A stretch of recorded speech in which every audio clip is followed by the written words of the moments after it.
justicia citó a declarar a Carlos Pedro Blaquier por un episodio ocurrido en la provincia de Jujuy denominado la Noche del Apagón, por el cual desaparecieron 30 personas. La justicia está llegando. Que está llegando por medio de la Constitución, de la ley, del respeto a la pluralidad, del respeto a los derechos humanos, sin venganza, sin atropello, sin secuestro, sin tortura, sin desaparición. En este propio salón, como hoy se entrega un premio a la vida, un premio a la dignidad, un premio al coraje.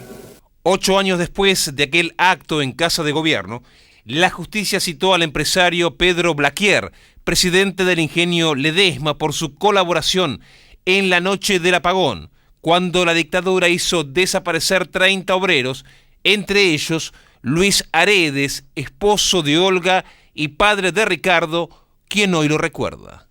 Mi padre el 24 de marzo del 76, a las 3 de la mañana, es detenido en un móvil de la empresa Ledesma, manejado por un empleado.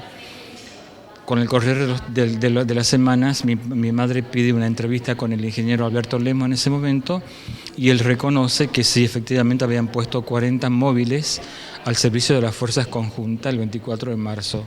Lo mismo ocurre en la noche del apagón, en las noches de los apagones en julio, que fueron varias, cuando se oscurecieron los pueblos de Calilegua y Libertador General San Martín. A mí me tocó estar en la Plaza del Libertador General San Martín y he visto cómo levantaban gente en los móviles de la empresa Ledesma. Blaquier, me acabo de enterar que él ha pedido que sí se va a presentar, pero que no quiere ver a ninguna manifestación ni escrache, para nada. Encima exige este señor a la justicia. Me parece que la justicia tiene que ser justa y de una vez por todas, y por más que tenga miles de millones y sea uno de los hombres más poderosos del país, que empiece a hacerse cargo de las cosas que hizo, ¿no? Queda dicho entonces que Carlos Pedro Blaquier y Lemos, que era el administrador del ingenio en los años de la dictadura, son citados a declarar para la semana que viene en calidad de indagados. Están citados a indagatoria. Ha quedado resumido de alguna manera, Luis, la noche del apagón, pero la novedad además es que se acusa ahora a Ledesma de hacer espionaje ya en democracia. Sí. Se hizo un allanamiento en la casa de los dos que se convocó a indagatoria, y se encontraron legajos de inteligencia sobre desaparecidos en la noche de los apagones en el año 76, y también sobre actividades sobre derechos humanos que se realizaron en Libertador General San Martín en el 2005. A mí me parecería muy importante destacar el valor que tiene que por fin se haya podido destrabar esta causa, que estuvo frenada por jueces, por un juez sobre todo, durante muchísimo tiempo, y ahora que cambió el juez, entonces se pudo avanzar para por lo menos saber cuál ha sido el papel que ha tenido esta persona tan importante. Claro. Y también tan relacionada con la dictadura militar en aquellos años. Claro. ¿No? Luis, vamos a ver la nota y enseguida nos contás más detalles. Sí. Esquivel será citado en el marco de una investigación donde el nuevo juez federal jujeño, Fernando Poviña, allanó domicilios vinculados al ingenio Ledesma por desaparición de personas durante la dictadura y espionaje en democracia, la última durante una marcha. Bueno, no me extraña en absoluto porque los Blaquier son cómplices de la dictadura militar. Lo fueron y lo siguen siendo. Y bueno, se utilizaron hasta los mismos camiones de la empresa para secuestrar a trabajadores, incluso al doctor Aredes, siendo el intendente de Calilegua. Se intentó avanzar en los juicios, pero hubo una traba sistemática a que esto avance. Ahora, con el cambio de juez, esperemos que esto se canalice Y bueno, me acabo de enterar también que encontraron que seguían con el espionaje hasta el día de hoy, ¿no? Prácticamente, porque si eso se hizo en el 2005, que fue la última, nosotros llevábamos la urna de Olga Aredes en esa marcha. Lamentablemente terminó la estructura de la dictadura, pero siguen los remanentes de todo esto. Reconforta.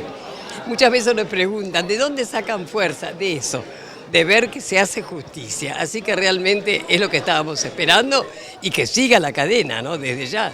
La famosa noche del apagón eran los camiones y todos del ingenio Ledesma. Tenían el sello, así que acá no hay mentira.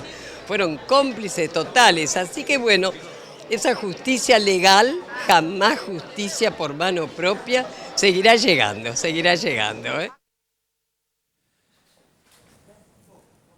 En ese informe de inteligencia, en instalaciones del ingenio Ledesma, figuraban Pérez Esquivel, Tati Almeida, más militantes de derechos humanos, y vos también figurabas ahí, Luis. Sí, a mí tampoco me sorprendió, yo eso estoy de acuerdo con Pérez Esquivel.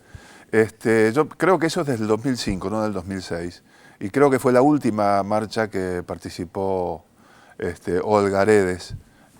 Vos fuiste a la marcha.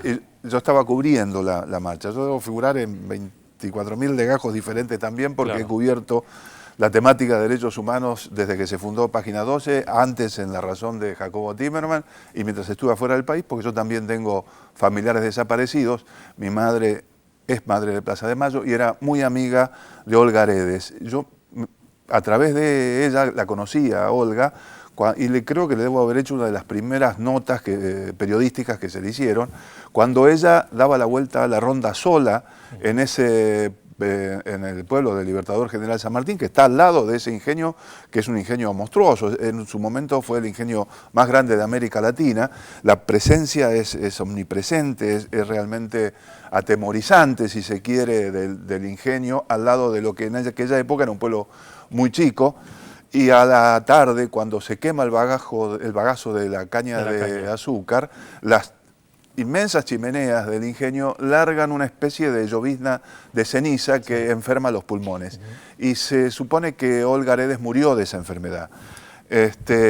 Y toda la historia de Olga Aredes y de su marido, de Luis Aredes, es realmente muy emocionante, porque Luis Aredes era un médico y era radical. Se recibió de médico y decidió ir al lugar donde el índice de mortalidad infantil era más alto. Claro. Entonces fue a ese pueblito que estaba al lado del ingenio Ledesma. Empezó a trabajar, lo contrataron en el ingenio y al poco tiempo lo despidieron porque les daba muchos francos por cuestiones de salud y porque le exigía a la empresa que se adecuara a las leyes sobre condiciones de salud para los trabajadores. Fue despedido. Luis Aredes se quedó siempre con la sangre en el ojo, era un hombre de mucho carácter. Sí. Se fue a trabajar a Tilcara, que está cerca, más o menos, está en la zona, fundó un hospital ahí, en el hospital de Tilcara, que todavía funciona, y después volvió al Libertador General San Martín y empezó a trabajar como médico rural. Se ganó el amor de los pobladores. Y al mismo tiempo había surgido se había reorganizado el sindicato, y entonces el Frejuli, que era la lista peronista, que fue en las elecciones donde ganó Cámpora, le propuso a Luis Aredes que sea intendente, que sea candidato a intendente. Fue el único radical en aquella época que ganó como parte de las listas del Frejuli. Lo primero que hizo el médico Luis Aredes fue darse cuenta que el ingenio estaba adentro del ejido municipal y que el ingenio no pagaba impuestos, y entonces le exigió al ingenio que pagara los impuestos como cualquier hijo de vecino. Claro. El ingenio, esa gran empresa, sintió que se estaba atentando contra sus privilegios, entonces vinieron aquí a la capital a hacerle un lobby, acusarlo de subversivo, a Aredes. Bueno, consiguieron al final que con un golpe policial se lo depusiera. Y el 24 de marzo, el día del golpe, lo detuvieron. Lo pusieron en libertad 30 días después y lo volvieron a secuestrar y permanece desaparecido. En la noche del apagón. Claro, no. Él es en otro momento, pero es más o menos alrededor de la misma época. Del 20 al 27 de marzo. Claro, entre el 24 y el 27 de julio se apagaron las luces de Libertador General San Martín y de Calilegua, que está al lado, y entraron decenas de camiones de la empresa, del Ingenio Ledesma, y empezaron a levantar. Se llevaron como 400 pobladores de ese pueblo y de Calilegua. Eran estudiantes, profesionales, docentes, pero la mayoría eran trabajadores que estaban organizados en el sindicato del Ingenio. De esos 400 que fueron alojados en campos de concentración y demás, la mayoría fue legalizado, pero hubo 30 que permanecen desaparecidos. Hay un documental que hizo Eduardo Liberti que está perfectamente relatada esa historia, ¿no? Muy bien. Gracias, Luis. No, gracias a vos. Bien.